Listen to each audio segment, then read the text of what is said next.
നിങ്ങൾക്ക് എല്ലാവർക്കും മിസാസ് കിച്ചണിലേക്ക് സ്വാഗതം. ഇന്ന് നമ്മൾ ഉണ്ടാക്കാൻ പോകുന്നത് ഒരു ക്യാരറ്റ് പാസ്തയാണ്. അത് നമുക്ക് എങ്ങനെയാണ് ഉണ്ടാക്കുന്നതെന്ന് നോക്കാം. ഇവിടെ ഞാൻ 2 കപ്പ് മക്രോണി വേവിച്ചെടുത്ത് വെച്ചിട്ടുണ്ട്. ഇരട്ടി വെള്ളത്തിലും അല്പം കൂടുതൽ എടുത്തിരുന്നു. അതായത് 5 കപ്പ് വെള്ളത്തിൽ അല്പം ഉപ്പ്, 1 സ്പൂൺ സൺഫ്ലവർ ഓയിലും ഒഴിച്ച് അതിൽ മക്രോണി ഇട്ട് വേവിച്ചെടുത്തതാണ്. വെന്ത മക്രോണി കോരിയെടുത്തതിന് ശേഷം പച്ചവെള്ളത്തിലൊന്ന് റിൻസ് ചെയ്തെടുത്തിരുന്നു. ഇനി പാനിൽ ഒരു 1.5 ടേബിൾ സ്പൂൺ സൺഫ്ലവർ ഓയിൽ ഒഴിച്ചിട്ടുണ്ട്. അതിനകത്തേക്ക് 1 ടീസ്പൂൺ ഇഞ്ചി വെളുത്തുള്ളി പേസ്റ്റ് അതിട്ട് കൊടുക്കാം. അതൊന്ന് 1 മിനിറ്റ് ഒന്ന് വഴറ്റിയെടുക്കണം.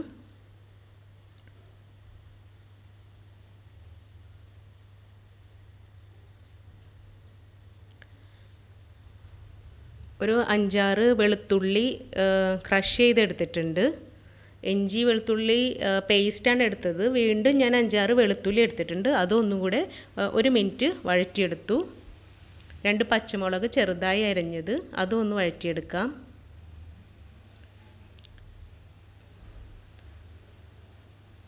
അതൊരു കുറച്ച് സെക്കൻഡുകൾ വഴറ്റിയാൽ മതി. ശേഷം ഒരു വലിയ സവാള ചെറുതായിട്ട് അരിഞ്ഞിട്ടുണ്ട്. അത് നമുക്ക് വഴറ്റിയെടുക്കാം. മീഡിയം സൈസ് സവാളയാണെങ്കിൽ ഒരു 1.5 സവാളയെങ്കിലും വേണ്ടി വരും. സവാള കുറച്ച് അധികം ഇടണം. ഞാനൊരു 3-4 ക്യാരറ്റ് എടുത്തിട്ടുണ്ട്. ഒരു 1/4 കിലോ ക്യാരറ്റ് വരെ ആകാം. ക്യാരറ്റ് കൂടിയാൽ നല്ല ടേസ്റ്റ് ആയിരിക്കും. ഇനി ഞാൻ ഇതിന് ആവശ്യമായ ഉപ്പും ചേർത്തിട്ടുണ്ട്. മസാലയ്ക്ക് ആവശ്യമായ ഉപ്പാണ് ഞാനിപ്പോൾ ചേർത്തത്. സവാള ഒരു 2 മിനിറ്റ് വഴറ്റണം. നന്നായി സോഫ്റ്റ് ആവണ്ട. ഇത്രയും മതിയാകും. ഇനി നമുക്ക് തക്കാളി ചേർക്കാം. 2 തക്കാളി ചെറുതായിട്ട് അരിഞ്ഞിട്ടുണ്ടായിരുന്നു, അതാണ് ചേർത്തത്. തക്കാളി കുറച്ച് പഴുത്തതാണെങ്കിൽ ആയിരിക്കും നല്ലത്. ഇത് കുറച്ച് പഴുപ്പ് കുറവായിരുന്നു. നമുക്ക് നല്ല പൾപ്പി ആയിട്ട് വേണം തക്കാളി വരാനായിട്ട്. അത് കാരണം അത് നന്നായിട്ട് സോഫ്റ്റ് ആകണം. നമുക്ക് ഇടയ്ക്കൊന്ന് ഇളക്കി കൊടുക്കാം. കുറച്ചും കൂടി ജ്യൂസി ആയിട്ടാണ് ഈ പാസ്ത വേണ്ടതെങ്കിൽ ആ തക്കാളി ഒന്ന് വേവിച്ചിട്ട് അടിച്ചൊഴിക്കായിരുന്നു. അധികം എരിവ് ആവശ്യമില്ല. കുട്ടികൾക്കൊക്കെ കൊടുക്കാനാണെങ്കിൽ എരിവ് അല്പം കുറച്ച് മതി. അതുകൊണ്ട് ഞാൻ കാശ്മീരി ചില്ലിയാണ് ചേർക്കുന്നത്. എരിവുള്ള മുളക് പൊടി ഇതിനകത്ത് ചേർക്കുന്നില്ല.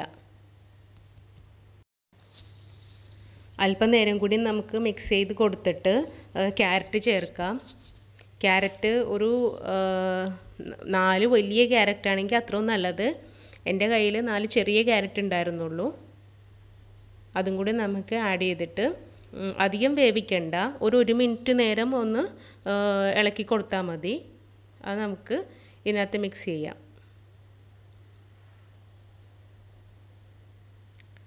ക്യാരറ്റ് ഒട്ടും വെന്ത് പോകരുത്.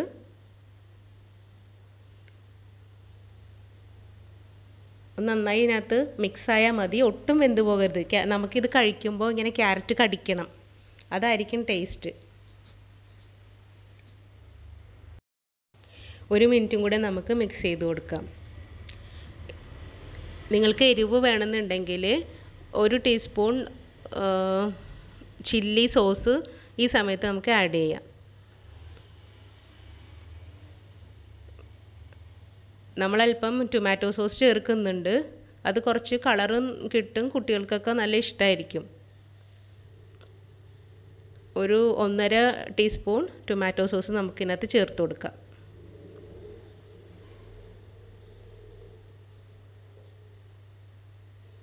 ഇത്ര മതി.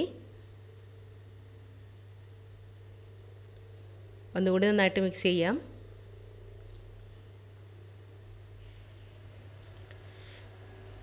ഇനി ഒരു 1.5 ടേബിൾ സ്പൂൺ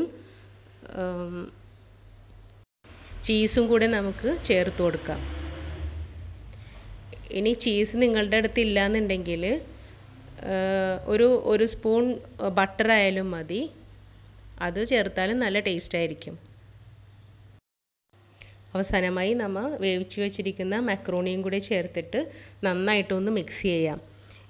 മക്രോണി കുറച്ചും കൂടെ വേകണമെങ്കിൽ ആ തിളച്ച വെള്ളത്തിൽ നിന്ന് നമുക്ക് മാറ്റാണ്ട് ഒരു 5 മിനിറ്റ് നേരം കൂടി ആ തിളച്ച വെള്ളത്തിൽ മക്രോണി ഫ്ലെയിം ഓഫ് ചെയ്ത് ഇട്ടിരുന്നെങ്കിൽ അതിനകത്ത് കിടന്ന് ഒന്ന് സോഫ്റ്റായി കിട്ടും.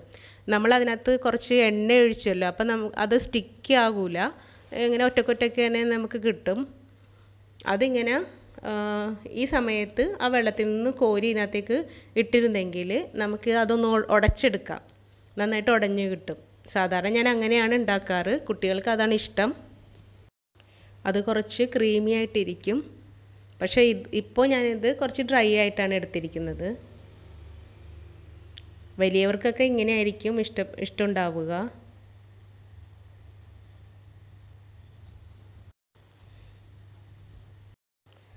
ദാ ക്യാരറ്റ് മക്രോണി ഏതാണ്ട് റെഡി ആയിട്ടുണ്ട്.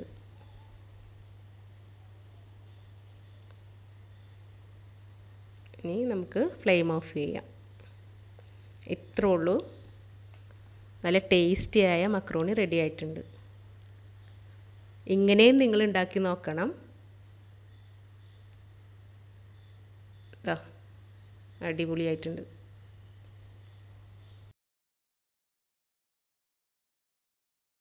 ഈ വീഡിയോ ഇഷ്ടമായാൽ തീർച്ചയായും നിങ്ങളെല്ലാവരും സബ്സ്ക്രൈബ് ചെയ്യണം, ലൈക്ക് ചെയ്യണം, ഷെയർ ചെയ്യണം, കമൻറ്റ് ചെയ്യണം.